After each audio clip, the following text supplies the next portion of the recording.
What we're going to do is go over my top 5 video production mistakes, filmmaking mistakes, whatever you want to call it. These are going to be things that maybe you're unaware of. Let's go over it. First thing that we're going to talk about, overexposing your shot. So as you can see in both of the images here, one shot, which is on the left here, is overexposed. So what do we mean by that? Well, the image is too bright. There's too much light in the scene, or your aperture is too open. Basically what's happening is the shot is overexposed, and now it's going to be very hard to recover that even in post-production. So what can we do to fix that? Well, I have another photo on the right, and this shot is underexposed a little bit, so it's a little bit darker. And when the image is a little bit darker, you can bring up the brightness in post-production and you can save your image. Whereas if you capture an image, whether it be photo or video like this, you're going to have a much harder time trying to get the levels proper. So basically what you want to do is make sure that your image, when you're capturing content, it's not too bright or too dark, but you're better off having it a little bit darker than too bright. Because this image, we can bring it up a little bit and we could have a proper exposure, whereas this image, depending on which camera you're using, it's going to be a lot harder to fix. Again, you could also use auto exposure. You can use your meters that you have on your camera. So I'll use vector scopes, histograms, and there's other ways of doing that as well. So that's the first one. Just make sure you're not overexposing your shots, because you're going to get this result. It's not going to look good. And I know even like the camera I have on myself right now, it's not great, but it's not overexposed like that image. So again, this is way too overexposed. It's just too much. So the next one's going to be poor sound quality. Now, that being said, you don't need an incredible microphone. Like for this video, I'm just using my desktop microphone. It's more convenient, and I don't have to set up an external camera, all this and that. But when you're creating good quality content, you want to use an external microphone.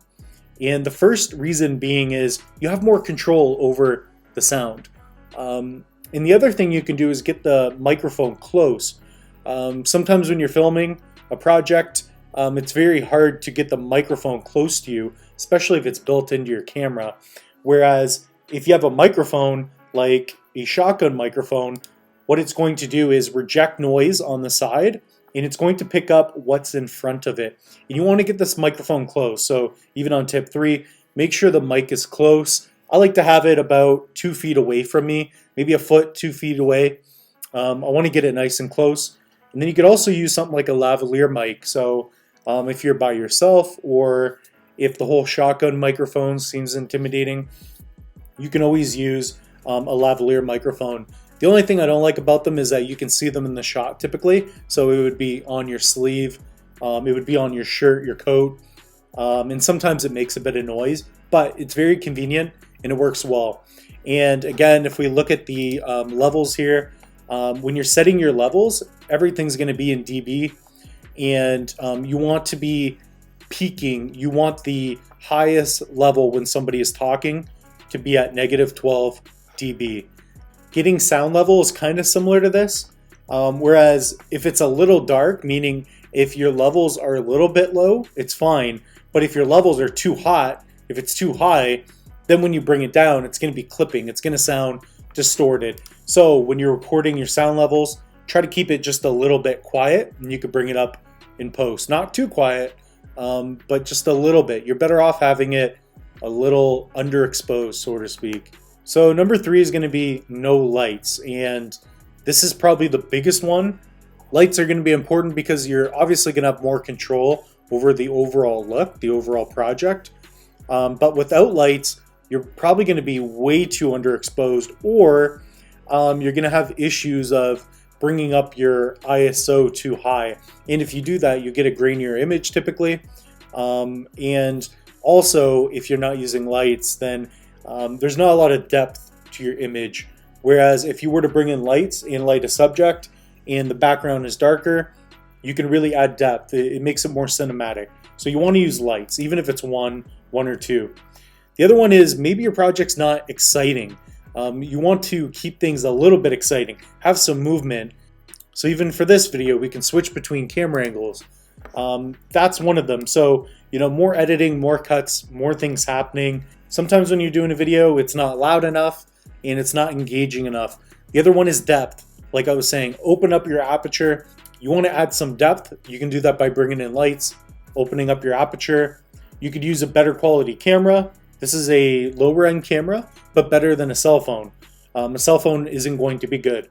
So you could record on SD cards and get better quality video. Think about the angles that you're filming at.